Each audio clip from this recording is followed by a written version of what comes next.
हाय focus. आज के इस वीडियो में हम देखने वाले हैं introduction to chemical vapour deposition के बारे में। इसके पहले वाले वीडियो में हमने देखा था how physical vapour deposition works और उसके थोड़े लिमिटेशंस हमने जाने थे। हम लोगों ने स्पटरिंग और इवेपोरेशन के टाइप्स पढ़े थे। तो यहाँ पे हम देखेंगे how does chemical vapour deposition work. So first let us see how can we define chemical vapour deposition. तो केमिकल वेपर डिपोजिशन में क्या होता है, we introduce gases into the chamber that react and form the desired film on the substrate. तो chemical vapour deposition में हमारे पास एक chamber रहेगा जिसमें हम गैसेस को इंट्रोड्यूस करेंगे, जिसके अंदर वहाँ पे उस चेम्बर के अंदर हमारे सबस्ट्रेट्स रहेंगे। वो गैसेस जब चेम्बर के अंदर घुसेंगे वो हमारे सबस्ट्रेट के साथ रिएक्ट करेंगे और वो हमारे डिजायर्ड फिल्म्स को बनाएंगे। So this is a high temperature process. The temperature goes up to 1000 degrees Celsius. And ये जो chemical vapor deposition है, it can be used to deposit wide variety of film such as single crystal epitaxial growth. तो ये single crystal epitaxial growth मतलब हमने silicon के ऊपर ही silicon मतलब सेम क्रिस्टल स्ट्रक्चर को ग्रो किया है, अदरवाइज सिंगल क्रिस्टल स्ट्रक्चर को ग्रो किया है। जैसे हमने सिलिकॉन के ऊपर गैलियम आर्सेनाइड की एक लेयर को ग्रो कर दिया, सो that will B epitaxial growth, single crystal epitaxial growth. Then we have dielectric materials such as SiO2, Si3 and 4. Then we have polysilicon film deposition, metal film deposition, जो कि जैसे tungsten हो गया, copper, aluminium. So we can deposit a wide variety of materials through chemical vapor deposition. So let us see the basic schematic of chemical vapor deposition. तो यहाँ पे हमें क्या क्या दिख रहा है, यहाँ पे एक हम देख सकते हैं एक चेम्बर है, यहाँ पे हमारे कुछ गैसेस हैं, गैस सिलेंडर्स हैं, और यहाँ पे एक आउटपुट मैकेनिज्म है। तो क्या हो रहा है, यहाँ पे हमने सोर्स गैसेस जो है और कैरियर गैसेस है उन सबको हमने ले लिया। तो this is a source gas, for example हमने इसको ले लिया SiH4। तो ये हो गया हमारा साइलेन। तो ये साइलेन को हमें अगर अंदर भेजना है, so will use some carrier gases. Carrier gases can be hydrogen and nitrogen. तो ये जो कैरियर गैसेस है वो बहुत ही इजीली फ्लो हो सकते हैं हमारे चेम्बर के अंदर। So for the easy movement of the source gases we use the carrier gases. तो कभी कभी हमारा जो कैरियर गैस है वो हमारे सोर्स गैस के साथ रिएक्ट करके भी एक फिल्म डिपॉजिट करते हैं। तो अगर हमने यूज किया होता सिलिकॉन टेट्राक्लोराइड SiCl4 को, तो वो हमारा हाइड्रोजन गैस के साथ रिएक्ट करके हमारे फिल्म डिपॉजिट करता। तो अभी हमने ये सोर्स गैसेस हम इंसर्ट कर रहे हैं चेम्बर के अंदर। चेम्बर में इंसर्ट करने के लिए हमारे पास एक मास फ्लो कंट्रोलर होता है। सो मास फ्लो कंट्रोलर हमारा क्या करता है, दे कंट्रोल दी गैसेस। तो जो फ्लो है उसको ये कंट्रोल करेंगे। तो ये मास फ्लो कंट्रोलर के यूज से हम कंट्रोल कर सकते हैं कि कितना हमें जो सोर्स गैसेस है, डिफरेंट सोर्स गैसेस है, उन सबको भेजना है।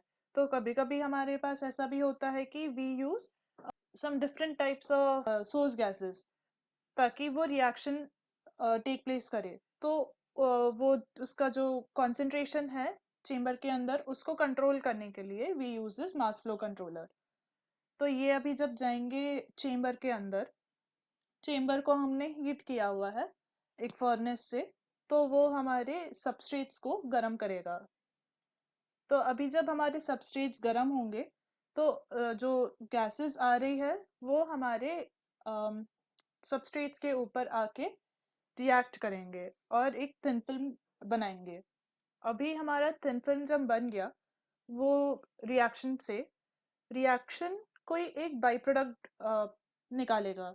तो वो बाई प्रोडक्ट को हमें डिस्पोज ऑफ करना पड़ेगा। तो वो जो बाई प्रोडक्ट है हमारा कैरियर गैस के थ्रू ही बाहर निकल जाता है चेम्बर से। तो वो बाई प्रोडक्ट हमारे चेम्बर से बाहर निकल गया और यहाँ पे हमारा मॉइस्चर ट्रैप रहता है, तो वो हमारे जो गैसेस है, कैरियर गैसेस है, ट्रैप कर लेगा एंड वहाँ से हम उसको ट्रीट करके बाहर भेज सकते हैं। कभी कभी हमारे जो बाई प्रोडक्ट्स है वो टॉक्सिक होते हैं, तो उनको हैंडल करना बहुत ही ज़रूरी होता है। तो अभी एक क्लियर व्यू देखते हैं कि हमारा वेफर के साथ क्या क्या स्टेप्स इन्वॉल्व होता है सीवीडी प्रोसेस में। तो हमने देखा था कि हमने अपने सोर्स गैसेस और कैरियर गैसेस को अंदर किया चेम्बर के, देन वो डिफ्यूजन के थ्रू हमारा वेफर के ऊपर सेटल डाउन होता है। फिर हमारे जो सोर्स गैसेस है वो एड्जॉर्ब होते हैं वेफर के ऊपर। एड्जॉर्ब होने के बाद वो रिएक्ट करेगा और एक कोई प्लेस ढूंढेगा, एक लोकेशन ढूंढेगा जहाँ पे हमारा सोर्स गैस जो है वो जाके स्टिक हो जाएगा हमारे वेफर के साथ।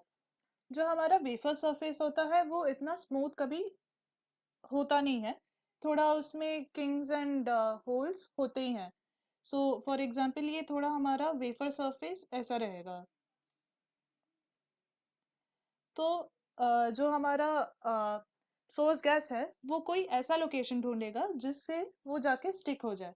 सो फॉर एग्जांपल वो यहाँ पे जाके यहाँ पे ऐसे हमारा सेटल डाउन हो जाएगा। हमारा ये यहाँ पे एक उसको प्लेस दिख रही है, तो यहाँ पे जाके सेटल डाउन हो जाएगा। तो ऐसे हमारा डेवलप होता है थिन फिल्म।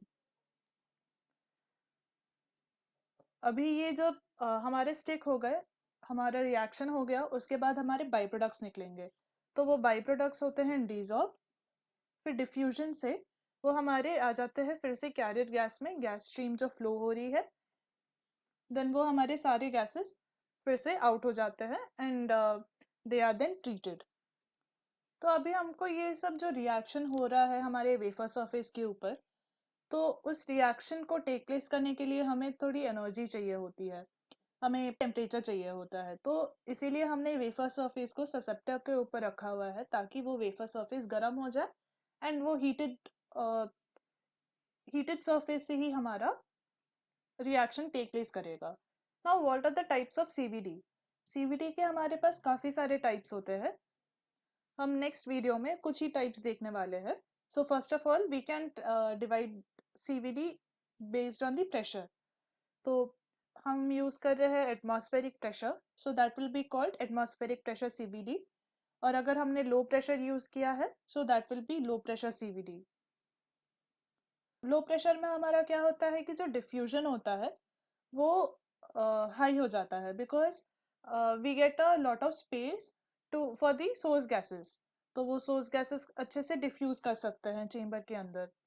पर लो प्रेशर होने के कारण जो हमारा केमिकल रिएक्शन है उसका जो रेट है वो रिड्यूस हो जाता है। तो केमिकल रिएक्शन रिड्यूस क्यों होता है? क्योंकि हमारा टेम्परेचर यहाँ पे रिड्यूस हो जाता है लो प्रेशर में। इस केमिकल रिएक्शन के रिड्यूस होने के वजह से हमारा जो फिल्म्स है वो थिन डिपॉजिट होता है, थोड़ा थिन रहता है लो प्रेशर सीवीटी में। जबकि एटमॉस्फेरिक प्रेशर में हमारा डिफ्यूजन विल बी लो, क्योंकि हमारे वहाँ पे काफ़ी दूसरे गैसेस भी प्रेजेंट रहेंगे, तो उसके वजह से diffusion will be low, but chemical reaction will be high because pressure is high यहाँ। So the films deposited will be a thicker one. Then the next one is based on energy. तो हमने यहाँ पे देखा था कि हमारा temperature जो था that was going up to 1000 degree Celsius. तो अगर उतनी ज़्यादा एनर्जी हमको नहीं चाहिए है so we can use plasma. Plasma से क्या होगा, हमारे जो सोर्स गैसेस है उसमें एनर्जी आ जाएगी और वो एनर्जी से हमारा थिन फिल्म्स डिपॉजिट होगा, बट उसमें टेम्परेचर हमारा लो रहेगा। इसीलिए हमारे पास एक दूसरा टाइप का सीवीडी है, that is plasma enhance CVD. यहाँ पे हम लो टेम्परेचर यूज करते हैं एंड प्लाज्मा यूज करते हैं। Now let us see what are the advantages and disadvantages of chemical vapour deposition. तो यहाँ पे conformal deposition takes place. Conformal deposition क्या होता है? तो अभी जैसे यहाँ पे ये हमारा कोई एक स्ट्रक्चर है, हमको हमको इसके ऊपर थिन फिल्म ग्रो करना है। तो हमारा फिजिकल वेपर डिपोजिशन में क्या होता था कि it was dependent on the line of site. तो यहाँ पे जहाँ पे भी हमको हमारा सबस्ट्रेट दिख रहा है, वहीं पे जाके हमारे डिपॉजिट करता था थिन फिल्म्स को। तो ये वाला जो एरिया है, ये वाला पूरा एरिया हमारा कवर नहीं होता था, step coverage was poor. But in chemical vapour deposition, because हमारे जो गैसेस है वो हर जगह पे फैले हुए हैं, it is multi directional, so that is why हमारा जो डिपोजिशन होगा दैट विल बी कॉन्फॉर्मल, वो हर डायरेक्शन में, मतलब ये जो पूरा स्टेप है वो फुल कवर करेगा। So this is what is conformal deposition. Then we know there is no need to break the vacuum for source changes. हमने स्पटरिंग में देखा था कि हमें जो सोर्सेस थे वो हमको निकालने पड़ते थे, तो हमको वैक्यूम को ब्रेक करना पड़ता था।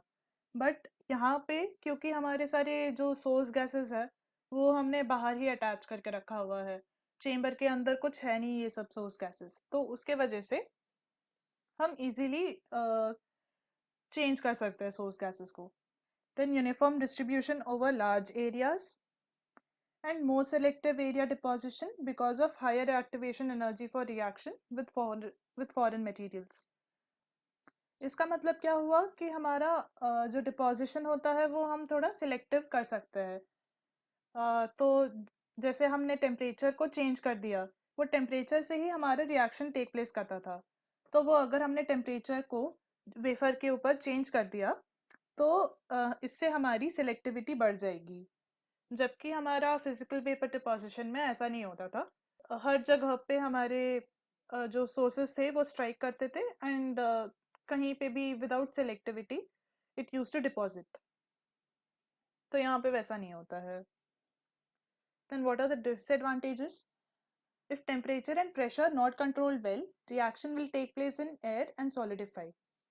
This is one of the main concerns. हम लोगों को जो रिएक्शन है वो हमारे गैसेस में टेक प्लेस नहीं करना चाहिए है। अगर वो गैस स्ट्रीम में ही अगर वो टेक प्लेस कर रहा है then it will be called as homogeneous reaction. तो क्या होता है, वो गैस में ही हमारा रिएक्ट होके प्रेसिपिटेट हो जाएगा, और वो जो प्रेसिपिटेट है वो हमारे वेफर्स के ऊपर गिर जाएगा, तो उससे हमारा पिन होल्स क्रिएट होगा। वो पिन होल्स हमारे वेफर को डैमेज कर सकता है। तो हम लोगों को टेम्परेचर एंड प्रेशर को वेल कंट्रोल्ड रखना चाहिए है, ताकि हमारा जो रिएक्शन है ओवर द सबस्ट्रेट ही टेक प्लेस करे, सबस्ट्रेट के ऊपर टेक प्लेस करेगा, तब जाके हमारा एक अच्छा यूनिफॉर्म डिस्ट्रीब्यूशन, यूनिफॉर्म फिल्म बनेगा। Then high temperature leads to stress formation due to difference in coefficient of thermal expansion.